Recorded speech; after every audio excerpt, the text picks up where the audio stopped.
Hey everybody, it's Pat Flynn here, and welcome to our expert series. All this week, we have amazing experts, our experts in residence in SPI Pro, coming in to give us a workshop and presentation today. And today I'm really excited to bring in a special guest of ours, another brand new EIR. Her name is Amy Nelson. I had the pleasure of recently interviewing her, and she's incredible.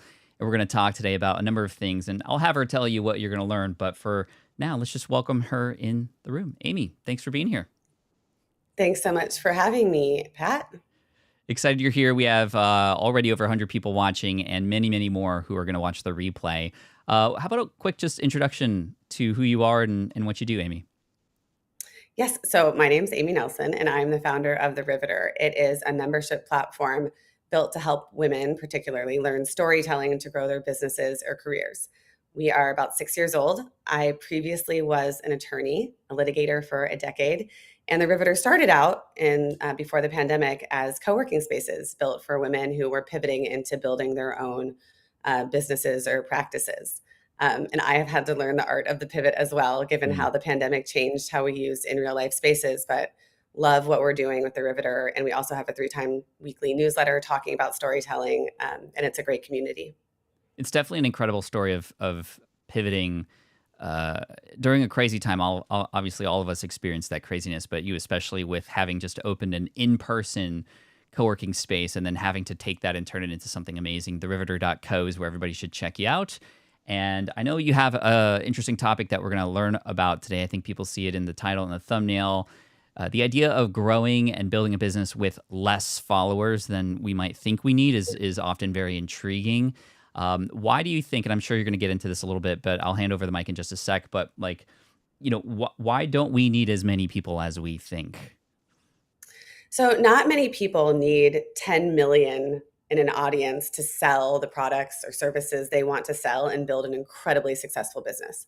I think we live in an era of thinking we need to have a massive audience to build a business, or we just simply can't do it. And that's not true.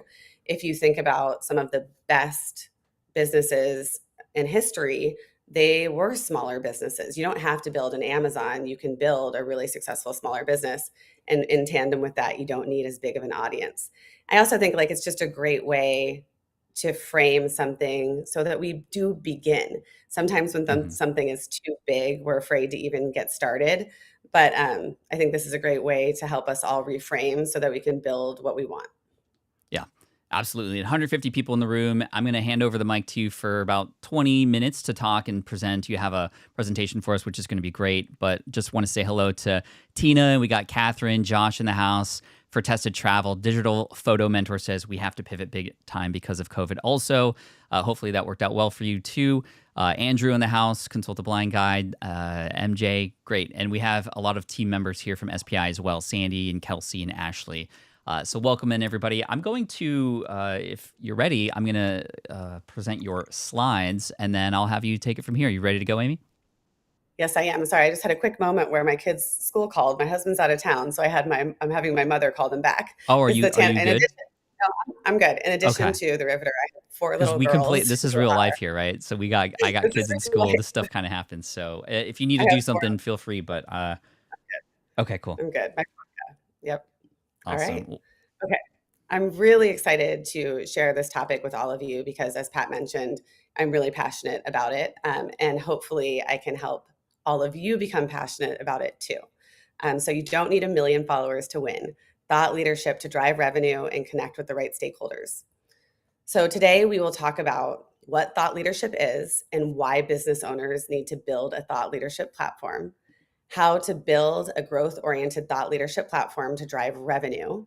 So keeping it very tied to what we're trying to do with the business, which I think is super important too when we think about what we're talking about both online and in real life. And then finally, thought leadership in action. So sharing your expertise with the world to make more money, which is a fancy way of saying how we get our thoughts into the world in a way that actually helps us grow our business. So starting with what is a thought leadership platform?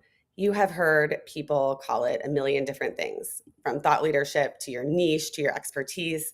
I tend to love the frame of storytelling, but thought leadership is kind of the more traditional way to look at what we're talking about today. But aside from having a million different names, there's also the question of like, what is thought leadership? What is a thought leadership framework? And the reason I think it's really important to spend a lot of time on what this framework is because you need to keep coming back to it as you are developing your thought leadership platform, as you're sharing it with the world. Why? Because you need it to do what it's meant to do. So I look at thought leadership as a professional tool through which you can share your subject matter expertise and a strong point of view with the intent to build your business. So this might seem like a lot of words in a small paragraph, but what you don't want to do with your thought leadership or with kind of any time you spend online sharing your expertise, your opinions, what you're building, is just do it without a framework because you're kind of just spinning your wheels. Like you wouldn't develop a marketing plan for your company or buy a bunch of Facebook ads without a real plan to it. And thought leadership is more organic, but needs just as much of a plan and a framework. And so if you look at what are these things as you break them down. So it begins and it ends with work. And it's a professional tool for growth. And those are two work-oriented words. So what is subject matter expertise? So if you go back, you're sharing your subject matter expertise. And that is your original, trusted, authoritative voice. A lot of people hesitate for a moment and they say, okay, let's use an example. I sell custom print t-shirts. I'm not a subject matter expert. Yes, you are. Everybody is an expert in what they're doing because you're doing it. By virtue of your lived experience, you are an expert. And the greatest thing about the moment that we live in is that nobody can gatekeep you from sharing that expertise, whatever it is. And, 10, 20 years ago, you had to be invited on a stage. You had to have written a book. You had to have been in the C-suite or exited your business for people to listen to your expertise. And that's sad because we missed out on hearing a lot of expertise from people who had it, who didn't have those accolades or exits, or were not in groups that were traditionally invited onto stage, which was traditionally white men. But today, nobody can gatekeep you from sharing that expertise. And so I just want to reiterate that everybody has a subject matter expertise, and likely you have more than one. So again, you are sharing your subject matter expertise and a strong point of view. A thought leadership platform demands a strong point of view. No one will want to listen to you if you have nothing interesting to say. So with your strong point of view, your voice is authentic, sometimes controversial, and is delivered with an opinion. I think it's really important to embrace the idea that you can still have an opinion. While there are amazing things about today's culture, there are sometimes challenges with our online culture, and that a lot of people are afraid to say something controversial because they're afraid of being canceled or offending someone. And you may, but the point is that was always the truth.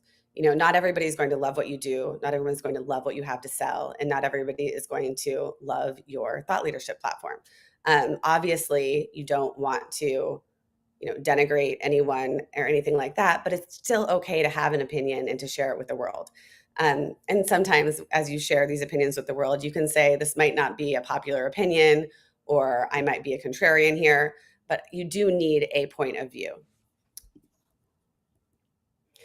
The reason I think thought leadership is so important can be seen in some numbers. So I just shared two of them here, but 48% of decision makers want to see thought leadership include provocative ideas that challenge people's assumptions.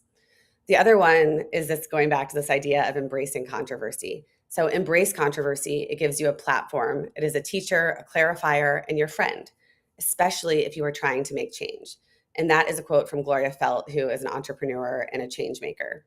But I think, it's really important to talk about why we need a thought leadership platform, because we all do. And I think two other reasons to bring it up as important, one of which was highlighted to me today. The Google search engine has just changed. They are taking away traffic, and that's okay. It's going to cause challenges. It's going to cause issues, driving revenue, but Google is becoming a content platform in and of itself. It wants your content. It doesn't actually want anymore to send people to your website or to your app. And so one thing we can do to combat that is to become an expert, to become, to become a destination. And we do that through providing our own thought leadership. The second is that you're seeing on a lot of platforms that we do use, from Facebook or Instagram, TikTok, LinkedIn, that brands are not performing as well on the social media channels, and they aren't performing as well as creators or individuals. And so, one way to combat that is to have your own voice as a thought leader, or to partner with creators who have thought leadership platforms to become brand ambassadors, because people want to hear from people more today than they want to hear from brands. And thought leadership completely leans into that idea and brings you into that world. So I kind of jumped the gun on this one, but again, why we need a thought leadership platform. But the intent of your platform is to build your business and make more money. And the primary hooks for growth within the thought leadership platform, I think, are twofold. So, step one is you become a trusted expert. And the reason you're becoming a trusted expert by sharing your expertise is that you create a wider circle of influence, which creates a bigger funnel of potential clients for sales, subscribers, partners, jobs, promotions, board seats. The point is that people who don't know you exist can't hire you or pay you money. And so while you don't need an audience of a million, you do need an audience. And if people don't know you, they can't become your audience. So by putting your voice out there, they're getting to know you. And by putting your voice out there, if you're the lead of your agency or your product, they become then interested and trusting of your product and your agency as well. And then step two, in terms of growing your thought leadership platform, is to narrow the funnel to results from sharing your thought leadership by building authentic connections with the stakeholders you want to reach, like hiring decision makers, consumers, investors, and advertisers. And we'll go through how you grow the thought leadership platform to get results from these two steps. But I want to explain to you my view on the word stakeholder, because I think it's critical to this entire presentation and the entire way we think about thought leadership. A stakeholder is the person who can help you reach your business goals, whether that is selling more products, whether that is growing a newsletter, whether it is raising money. I've raised $30 million in venture capital, and there was a point in time in building the Riveter that the most important stakeholders to me were venture capital investors or people who interacted with venture capital investors. And during that period of time, all of my thought leadership was built toward those VC investors as my stakeholders. And, I certainly wasn't trying to reach a million people, but I was trying to reach a small group that really mattered to the success of my company. And so with stakeholders, you want to think like that. The Riveter sometimes we often work with women who are still in corporate America. And so for them, sometimes the stakeholder might be a hiring manager. And so it's really, really important when you think about growing a thought leadership platform to identify who your stakeholders are and to revisit it on a regular basis, because as your business goals change, as your business grows, as you pivot with products, the identity of your stakeholders will change. So this is the meat of the presentation that I want to walk through. And these are the 5 steps to build your thought leadership platform.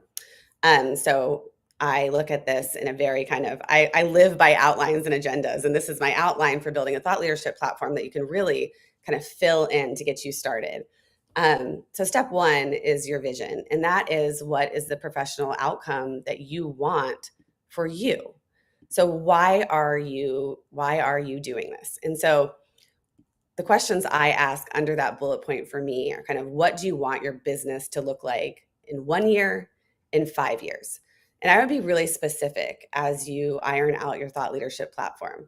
For example, if you have a fractional consulting, fractional markets like CMO consulting practice, I would say, I want to serve 10 small business clients on retainer with an annual revenue base of 500,000.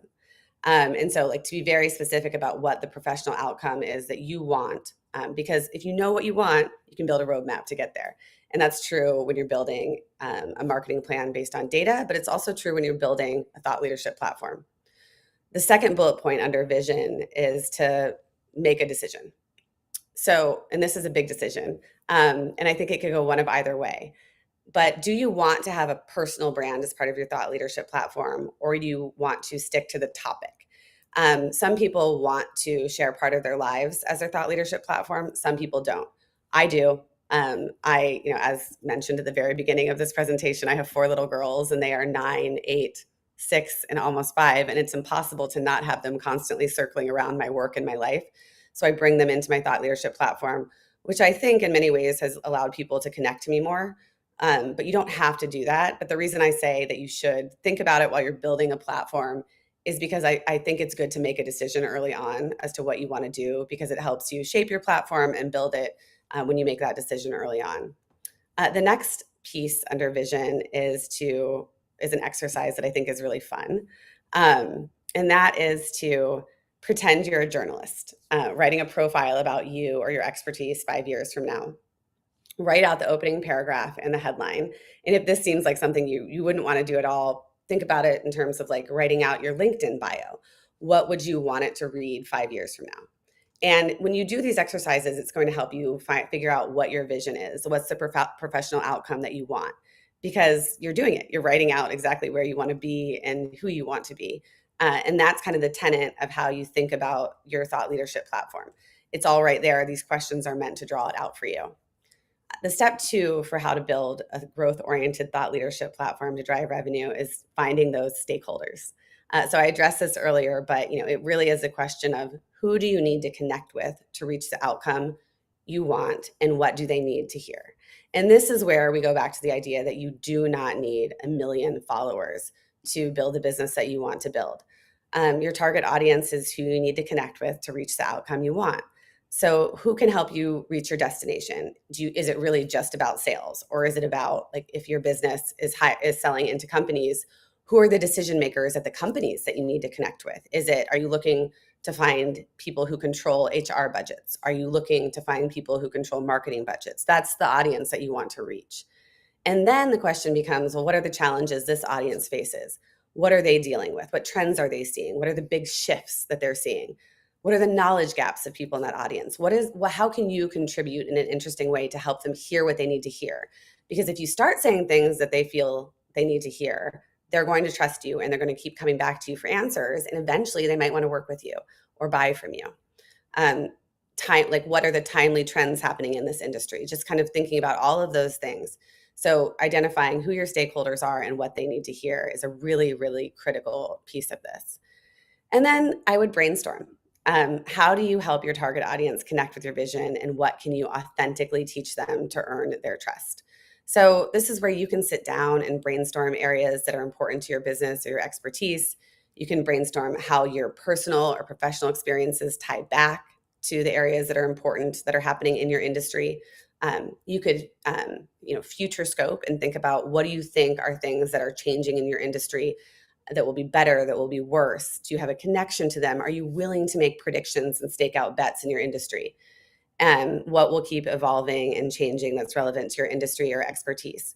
Being able to answer these questions through brainstorms and through step four, which we'll get to in 1 second, helps you become an authentic voice and to further connect with your stakeholders and to do it on a routine basis. And then finally, step four is research. What is out there already, and who is out there headed toward the same outcome that you want? So the what is out there already, this is a time when you really do research. What are other leaders or competitors discussing and writing about in your industry? What are their messages? What is the market reaction?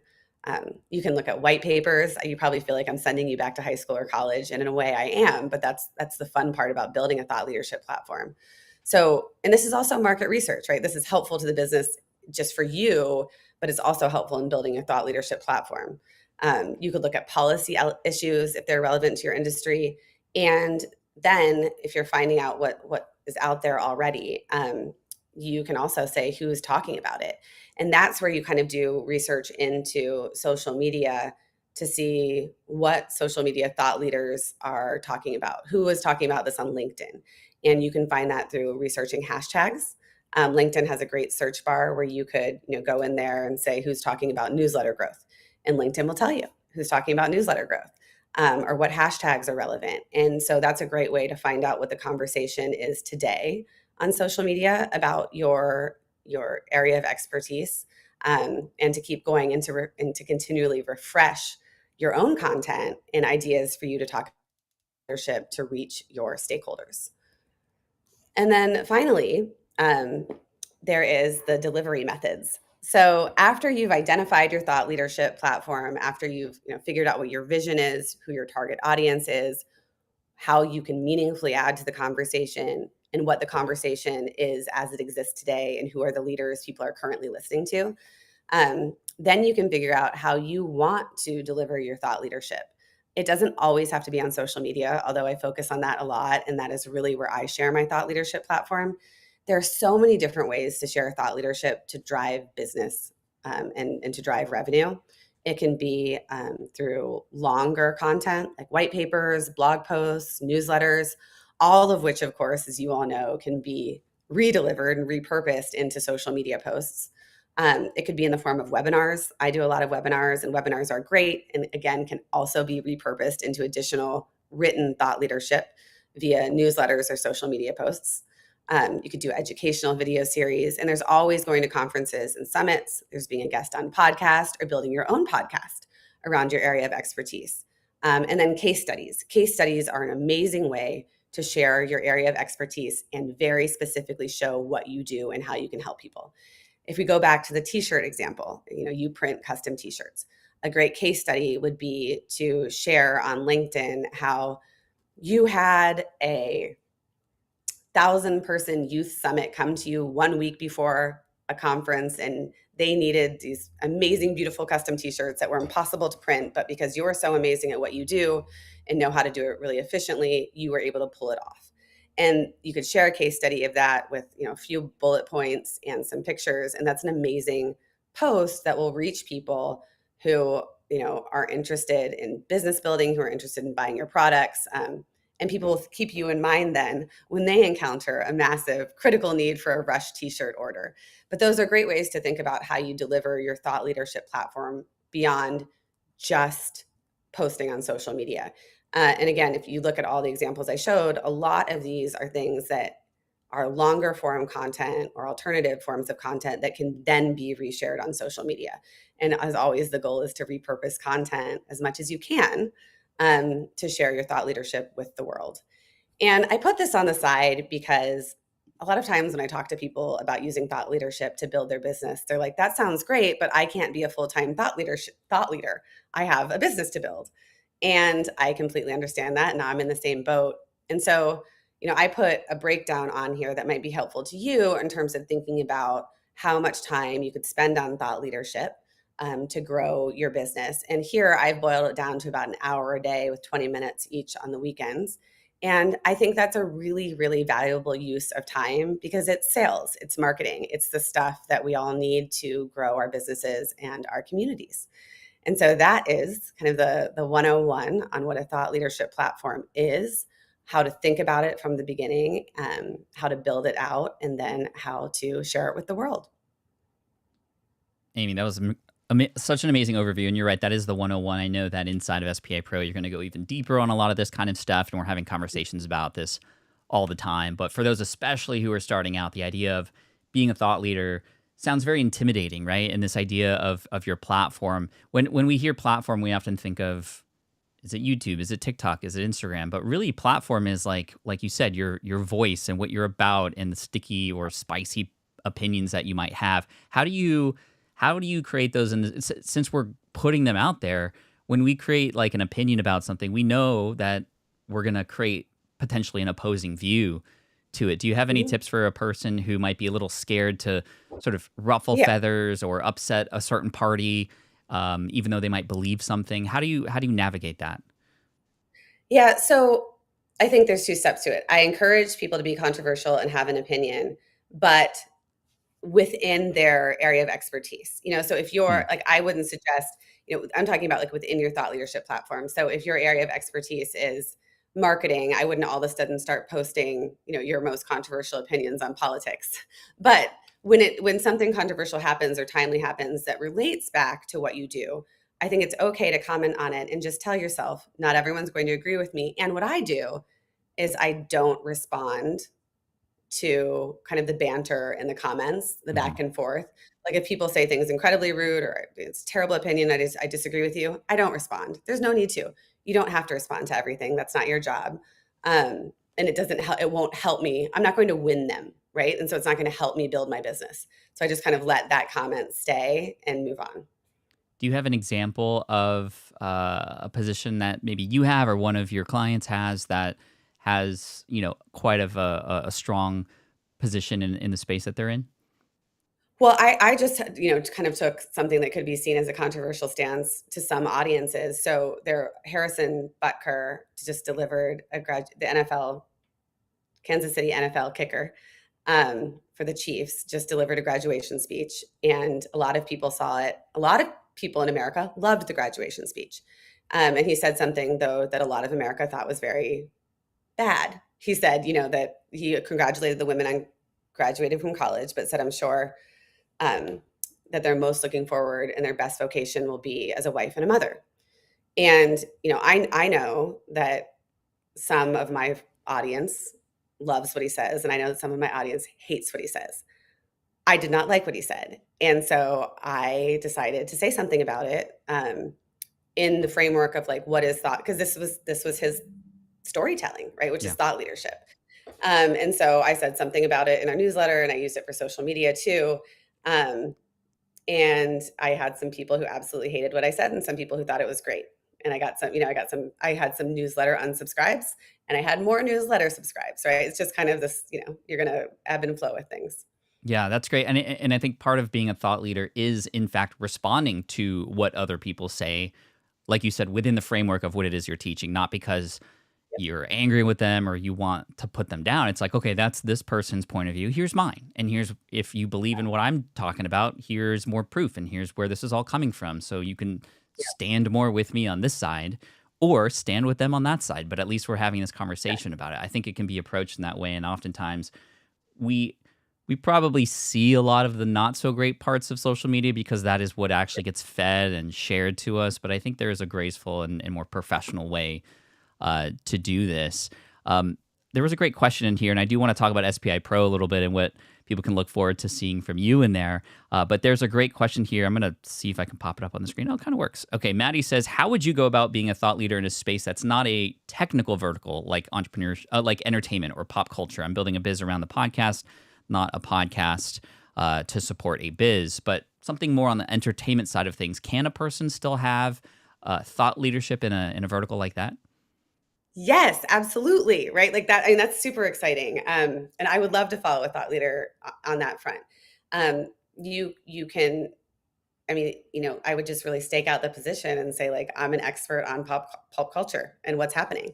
And you can share things. Like, a great way to really lean into that would be to talk about sharing things that are timely. Hmm. You see trends happening, what's in the news around this. And then also, I think one thing that people are really interested in learning around pop culture and entertainment is like how pop culture gets shaped, right? Like that there's so much to learn around that. Oh, And it yeah. can be really relevant to people building businesses because if they see how pop culture is shaped, they can shape their own messaging to try to be a part of that. Right. So I think there's so much you could teach business leaders through pop culture.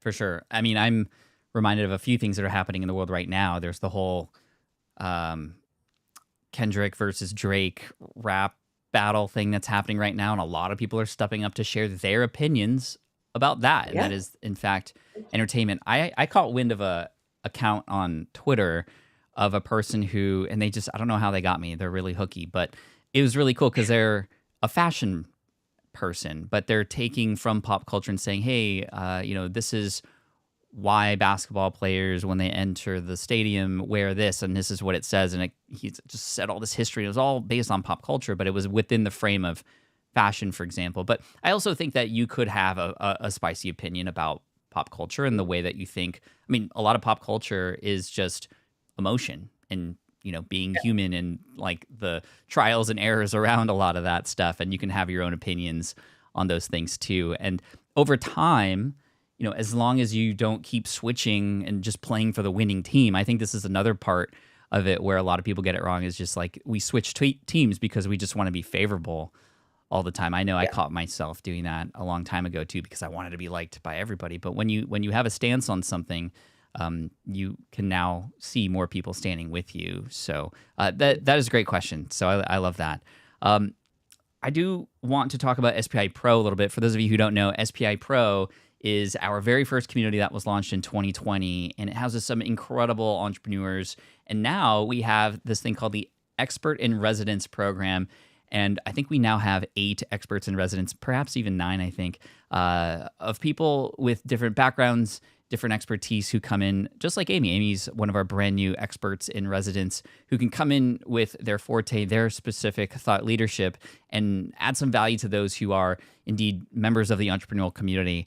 And, we have other parts, other communities within our brand, like our All Access Pass, which in fact the pro members do get access to, but that's more informational. That is how to start a podcast, how to do a webinar, how to do a YouTube channel. In fact, we have a accelerator happening, I think, at the end of June for those who are interested in YouTube. But pro is about the connections, the collaborations, and learning from each other. What kinds of things are you bringing into SPI Pro as an expert? And I think there's a workshop coming up as well that you might be hosting. Might you speak to those superpowers that you have that other people can tap into in there? Yeah, absolutely. So storytelling is really kind of what my superpower is rooted in, and how we use storytelling in different ways. So I'll be hosting a workshop later around storytelling on written social media. So like how we take our thought leadership platform and share it effectively on LinkedIn and X, Twitter, whatever we call it these days. But also, storytelling around video social media. How do we share our expertise on TikTok or Instagram, or YouTube, kind of the different formats we can use. I'm really excited to share how to use storytelling to do these things. There's so many different iterations of it. I've had a column for Forbes. I had a podcast on iHeart, and all of these are platforms to share storytelling. Some I would recommend depending on where you are in your business, some I wouldn't, but there are different ways to tell stories to drive revenue.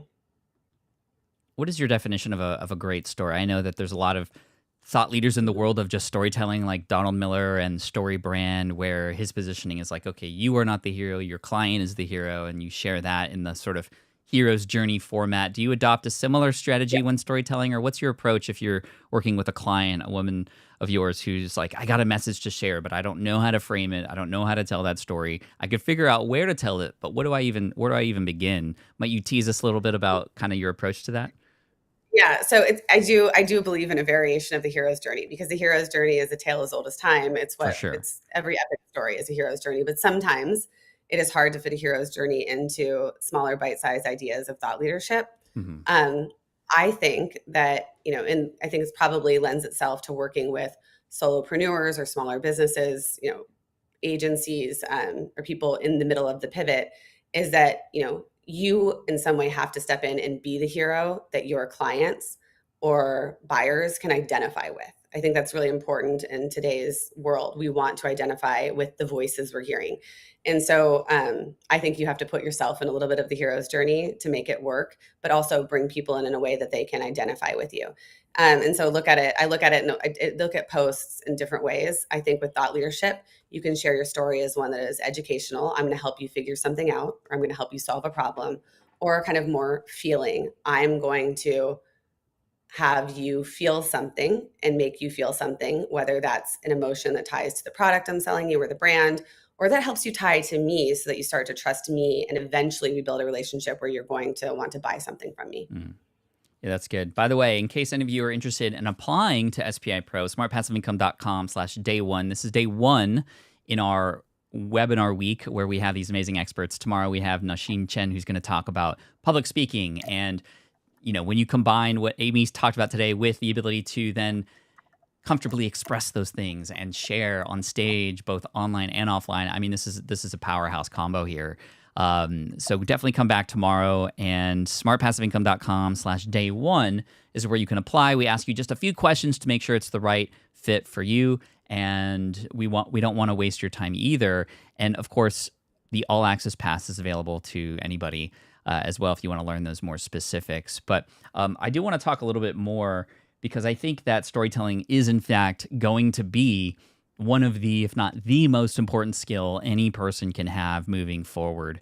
It's almost like before the age of written word and technology and all this stuff with information, it's like that's how things were passed along. It was through story. Things were remembered and things were passed forward. And then now it's like, okay, then we had the age of information, but now with AI coming and everything that's like on the forefront for us, it's like, well, we got to get back to storytelling because now all the information's there and there's all these robots and AI, and like the more human we can be, the better. And I feel like the better that we can tell story and you practice it and you learn it, the better off you're going to be. My favorite storytelling technique right now, I definitely agree with you on the hero's journey. It's just classic and it works, especially when talking about not just yourself, but your clients and how they've gotten help from you. You are the guide in their hero story. But I've been using a lot of metaphors lately to quickly get a point across. It's so interesting and almost counterintuitive, the ability to like take something that's not even related to the thing you're talking about to make the thing you're talking about more relatable, right? Like I Yeah. talk about short form content versus long form. Short form is like Halloween candy. People are coming to every door and they just grab the candy and leave to the next one, versus long form is like the restaurant that a person can sit down at and have a 5-course meal and they remember that experience and you get to talk to the chef. And I mean, that's a quick example of an analogy and how powerful that can be, where it doesn't even entail a beginning, middle, and end. It's just like, here's Yeah. something that you know about in your life that then relates to this thing I'm trying to teach you. And oftentimes there's now that conduit in between. So metaphors are great. There's a book called Tiny Thunder that I just listened to over the weekend for a second time that talks about all those kinds of things. In your opinion, I know we talked about platform being like what it is you stand for and what you're saying and who you connect with. That's all so important. But if you were to choose your top platforms right now to show up on, to express that thought leadership, to tell those stories, what are you rocking right now? So I decide what platform to emphasize, and I do think you should really only emphasize one platform at a time Agreed. until you're very, very good at it. Um, what platform you choose should depend on who your stakeholders are. So it always Yes. for me goes back to where are the people I'm trying to talk to.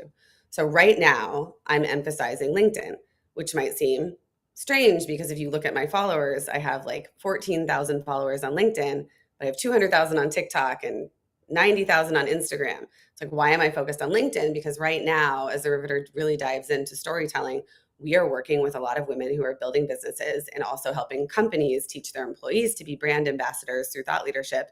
They're on LinkedIn, right? When those people are on Instagram, because they are all also on Instagram, but when they're on Instagram, they're just scrolling. They're scrolling before bed or they're scrolling in the Mm. morning. They're not necessarily thinking about work. They're looking at pictures of kids or cool pictures of pop culture or fashion.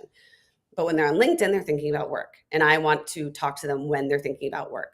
So I guess I should like amend my earlier answer because I think it matters where your stakeholders are and why your stakeholders are on a platform. And that should drive why you choose the platform you're going to emphasize. Yeah, that is a good point. And it's going to take some research to kind of maybe figure this out. But in most cases, I find that people kind of have a sense or an idea of where those things are happening. I'm hearing so much about LinkedIn lately. You talked about the idea of searching hashtags because those are still, I mean, they even offer hashtag suggestions before you post. And it just shows you that that is an engine that they care about. So therefore, you can use it to search and you can kind of look Mhm. up anything. So that's great. And how would you imagine for the person, I think it was Maddie, she's doing entertainment. Would LinkedIn be the platform for somebody like that, or do you have other ideas of where a person who maybe is in a different, less technical, work related vertical where they can look if they're exploring? I think if the goal is to get podcast listeners to then sell podcast ads, which maybe I'm just like making assumptions Yeah, here yeah, because yeah. I saw that podcast, Maddie. Um, this might be controversial, but I'll do a controversial take. It's like I would go right to TikTok. Right now, we know that Gen Z is using TikTok like I'm 44. Like I used to use Google when I became a digital person. And so, Gen Z is on there searching and they're fine. That's where they digest their news. Hmm. So whereas in the 90s I might have watched like Total Request Live or MTV News, Gen Z is watching this happen on TikTok. And with a podcast, you can, film the podcast as you make it, repurpose it for small TikToks, or just talk on your phone in TikTok, which on all video social media right now, everybody wants to get away from overproduced videos and wants you to come back to like just holding up a phone and talking to it. Yes, Um, yes, which which is is, a I great mean, just trend, by the way. it's an amazing trend. It's the best trend that ever happened. People are always saying to me like, "Well, I'm not always dressed. I'm not in makeup." And I'm like, "That's what they want. They want like the viewers want to see you in your pajamas and no makeup. Like, and so just screw it. You're lucky. Like you don't have to do anything. It's great." But I would go on to TikTok and start talking to people there. There's so many great examples. There's a woman named Molly McPherson she's a longtime PR pro, and she has built this massive audience on TikTok by like getting people to see behind the curtain of PR, right? Because a lot of people have no idea like what happens in the dark rooms of public relations and how things get spun. And Molly's just like laying it all on the table. And people love it, right? They love seeing like Mhm. things like that. So I think TikTok would be an amazing audience. And although there is the TikTok ban, my opinion is that TikTok will not go anywhere. It might change, but it will still be here. So I wouldn't be reluctant to build an audience on TikTok. And the other thing, just for everyone here, because I'm a big believer in TikTok in terms of reaching people, is if you don't use TikTok today, something that's really interesting about TikTok that you might not know, as opposed to Meta's products, is that in Meta's world, generally, you have to choose to follow someone to know about them and learn from them. There is, a discovery page where you get served some things, or now there's, every once in a while you get served something new. But on TikTok, most people follow when they open the app, instead of seeing who they follow and who they know, they are directed to something called the For You page, which is what the TikTok algorithm thinks you'll be interested in seeing, people the TikTok algorithm thinks you would like to know. And why I think that's important is it exposes your message and thought leadership to a lot more people more quickly. And Mm. so it's still TikTok is still very new, and it's still a really wide open space for thought leadership. And I think it's very interesting. And the fastest growing group of users in America of TikTok are people over 40. So if that's your audience, they're there and you can find them. Yeah. And then you can just add in some sort of 80s motifs into that to connect with that audience, because that works on me for sure. You'd mentioned TRL, and even just Samson here is like TRL, love it. That just brings back, The uh, best. brings it back. Um, yeah, that is so true. I mean, I think that, first of all, a lot of great things said there as far as the trend and becoming less and less produced. I think that's just, again, the more human we can be, the better. But I Yeah. think you had mentioned earlier in our conversation about connecting with other people, other industry leaders and authorities in the space, and how important that is to building your thought leadership in your platform. It's not just what you think, it's who are you around who think similar things. And Yep. so, what would be your recommendation for somebody who maybe they're more introverted, maybe not, but just is getting started? How do you then find those people and place yourself into those conversations and start building out your network in that way? Yes. And I will say, first of all, this is a critical part to growing out your network on LinkedIn. I would say for every post you make on LinkedIn, you should comment on others' posts 5 times. You will only grow and expand your audience on LinkedIn if you are meaningfully participating in the conversations of people who have audiences that you would like to know as well. And Mm, so the reason I put in this research that you need to find people who are already leaders in this arena or industry that you're interested in talking about is because those people have an audience and a community that they're talking to. And that community responds in the comments to whatever that leader posts. LinkedIn as a platform is it heavily emphasizes meaningful conversation and feedback. That's what it wants out of its algorithm and its participants. And on LinkedIn, only like 10% of LinkedIn users actually post. It's like a platform of lurkers. So your voice can stand out very quickly if you choose to post.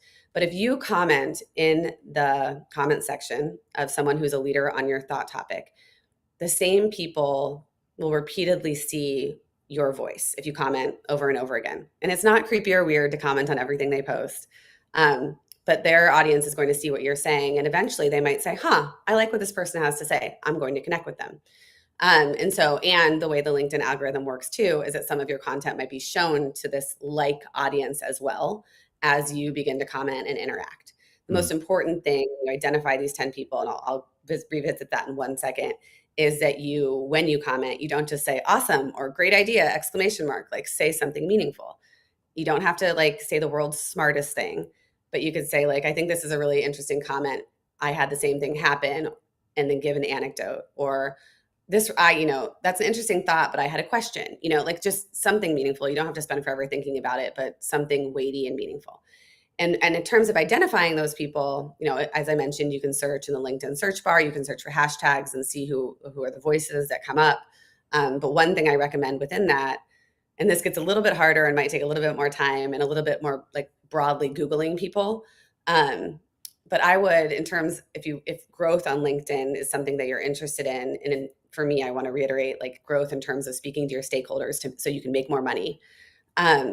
One thing that I would do in finding my 10 people with like audiences is that I would find like 3 or 4 people that were of similar size to me in terms of my thought leadership platform. So I would go and try to find, 10 or 4 LinkedIn creators that had around 10,000 followers to 20,000 followers. And then I would find kind of people that were 3 or 4 people that were a step ahead of me. So maybe had like 50,000 followers, a slightly bigger community. And then I would follow 2 people who had like massively big communities. Your voice might not be heard as much in their comments, but they might eventually. And sometimes those larger voices will respond to you. And I think that's an important opportunity too. But yes, I would storytell even in the comments. I mean, you could like think of, and I do this sometimes, I think of my comments as individual posts themselves, because particularly when I'm doing it to a larger audience, like they're not people who would see my comment otherwise. And so it's an opportunity for me to say something smart. Yeah, I mean, it's not hijacking. It's almost like adding more value to the value that has already been given, right? And I think that's so smart. And there is a nuance there. There is some practice that's going to be needing to happen, but I didn't realize it was such an important part. I mean, I think we all know for social, it's important to be social and to show up, but on LinkedIn especially, commenting on other people's stuff is part of the engine and the algorithm that will end up serving you. That is such great. I did not know that to be of that much importance. So it sounds like it's primary. And it is like when in my workshop in June, I'll be diving deep into LinkedIn. So, and sharing a lot of what I've learned, and in speaking with LinkedIn executives too, which has been really helpful. Nice. So LinkedIn workshop coming inside of SPI Pro, smartpassiveincome.com/day1 if you want to come in and not just get access to, obviously, Amy here, but our amazing panel of experts. We have another one coming in tomorrow, this whole week, in fact. Pam Slim is coming later, and Yasmin is going to be talking about some legal things related to our businesses. Tomorrow, Nashin's talking about public speaking and becoming a better communicator. Amy, we of course have Caleb Wojcik, who just recently came on to help us with video in all different kinds of ways.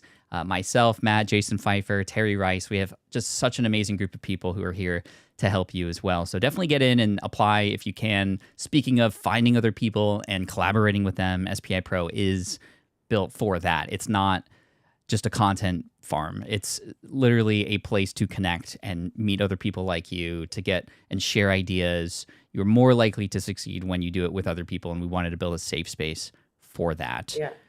So thank you. Go ahead. I just add to that, like one of the most incredible things about SPI Pro is that you have this place to get feedback to help you refine your thought leadership, to help you refine your messages. And most people never have that opportunity when we're building. And it's like, I feel so lucky to have found this now, but wish I'd had it when I started. I appreciate you, Amy. We got a couple questions here. Digital Photo Mentor says, thoughts or tips on getting people in a Facebook group to move over to a paid community? We have a free group of 6,500, which is a large number of people, but how many of those could we bring over? Do you have any tips? And I'll kind of add a +1 on top of yours. So my tips around it are to be incredibly, radically authentic with your Facebook group about why you want them to move over. Love that. I mean, I would just be as raw and authentic as you could be about it, because these people already trust you. They're in a group with you, and you need them to trust you more to get them off a platform they know and onto your platform. And so pull the heartstrings, be authentic, just lay it out there. Yeah, we had done exactly this. We had moved a bunch of people over to Facebook to a group. And there's a couple things that I would offer. Number one, like Amy said, be very clear with why this is happening, because your audience is going to wonder why. Nobody likes change, even if the change is better. They're going to want to know why. Number two, I would bring a small group of maybe more active people in first, in more of an invitation kind of way. so that they're invited, they feel special, they'll come over, and maybe there's an event in there that they can all be a part of that's kind of special, kind of like if you're opening up a restaurant, it's like a private small dinner that they can come to before the restaurant's even ready, right? It kind of feels special. You let them in on it, you get them to be a part of the building process, and then they become your recruitment team for everybody else to come in when it happens. And the final thing I would recommend is have a date where that community will be done. And the more you can drive home that, hey guys, on March 20th, this will be the last day, more people will then finally take that action because people need a deadline. If there's no real reason to do it, they're not going to do it. So I just wanted to share that. Next question. How would you suggest finding the best conversations to become a thought leader in? This is a wonderful question. I look up a hashtag. I see lots of results. I see conversations happening on Facebook, on Twitter. How do I know even where to kind of, insert myself in to try to add some more value? So I think there's two places to go. So a free place to go is LinkedIn News. You can follow LinkedIn News on LinkedIn.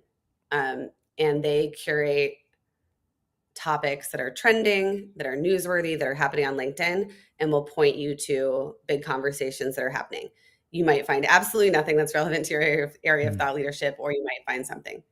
The other solution I have to share with you that I use is called Taplio. And Taplio, it's a low-cost subscription service where you, kind of tie your LinkedIn profile to Taplio. You tell them you tell them your areas of interest, and then they can show you viral posts within that area of interest. You can have them follow certain people. So you can go onto Taplio if you're not able to log on LinkedIn and search the people you want to follow every single day. You can go onto Taplio and it'll all be there for you. And the other great thing about Taplio is it helps you understand what in your thought leadership is resonating with people too, because it shows you analytics for your own posts. Cool. I just started using it a month ago, but I really like it. Nice. Amazing. Somebody was asking if I'm using StreamYard. No, I'm using Ecamm Live for this. Let's see, looking for more questions. We're almost there. We only got a few minutes left, Amy. I would ask you maybe one final question here while we wrap up, and that is for anybody who might be a thought leader, they have a minimal sized following, but a following, right? They've started. How do they break free from that plateau? They're doing all the things, they're posting, they're creating content. However, it just feels like it's not really going anywhere. What are your tips for kind of getting that kickstart or boost from maybe the first plateau that they've been on, or anybody here who might be kind of feeling stuck? How do you get off that plateau and into the next the next level of your business from there? I think there's a couple things you can do. I think really leaning into the idea of becoming a big commenter and storyteller in someone else's comments who Get has an involved. audience that you would like to connect with is a really powerful way.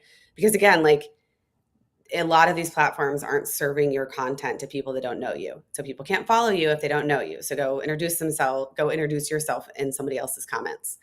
And then another idea is to ask questions. A lot of people are reluctant to interact with your posts unless you ask them a question. Say, I need your help. I have a question for you. It's just a way to get people to start interacting. And then finally, I don't believe in comment pods or things like that, but I do believe in kind of some people would call it like I hate this word, but like a bestie group or like a small group where you hype each other up. So I know a lot of people who, I have a small group of women creators and business owners, and we're just on a text chain. It's 5 people. It's not big, but it's like when we have newsletters that we really want to be shared more widely, we're like, oh, my newsletter article today is important. Can you repost this? Can you like retweet this? Or can you, and so amplifying one another, like it's important. And so finding a group of like-minded people to do that is a huge benefit. It's a huge benefit of SPI Pro that you can find those people within the community, right? Like that's kind of one of the benefits to being in a group like this. So those are some ideas I have. Amazing ideas. Oh, Yes. and just one other thing, like Over you deliver. can have 50,000 followers and post things and like nobody comments, right? And like that's the thing about social media that I think you have to get really used to. It really is just about like being incredibly consistent over a long period of time. It's like I'm posting on LinkedIn every day now and my followers are growing. I've great, but if I wasn't, I don't think I would be. Mm. And so it's just about being consistently and exercising the muscle, being consistent and exercising the muscle over and over again. How do you how do you keep it consistent and exciting and energetic and not let it shift into feeling like a chore? How do you Hmm. define that or I stay mean, I within think those like positive boundaries?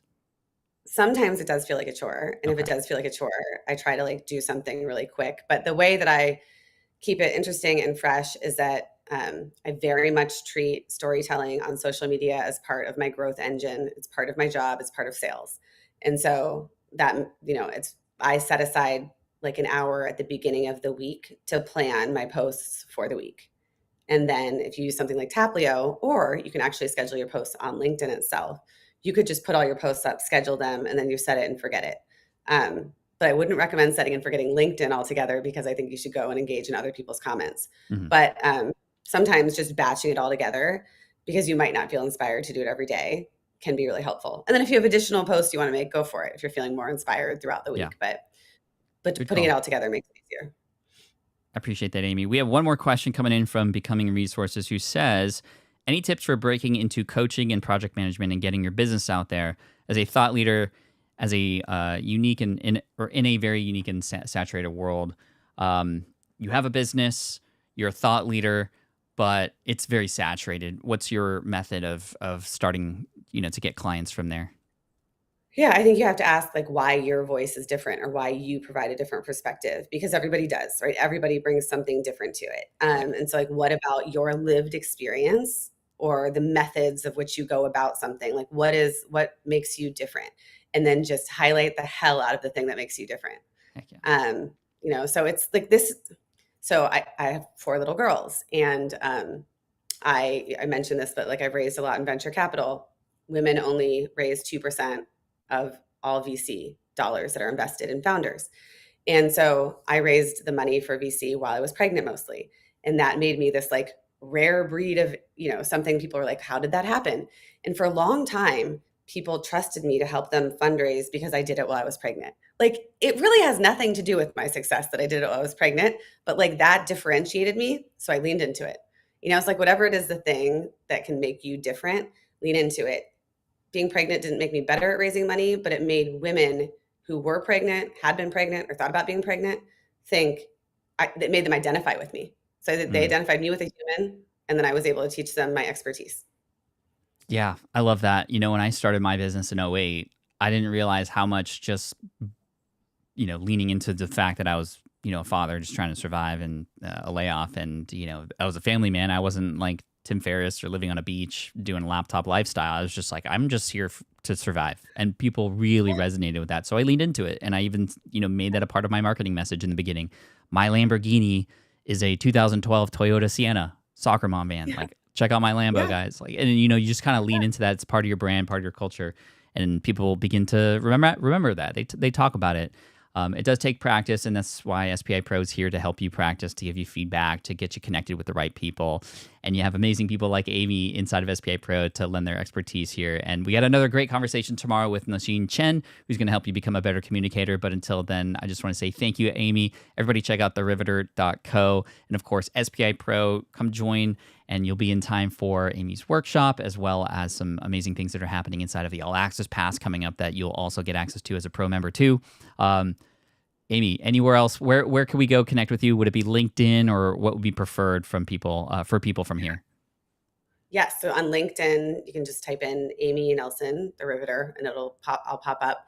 And then on Instagram, TikTok, and Twitter, I'm at Amy_K_Nelson. But I would love to connect with all of you. So if you do connect with me on LinkedIn, send me a note, and I'll connect back with you.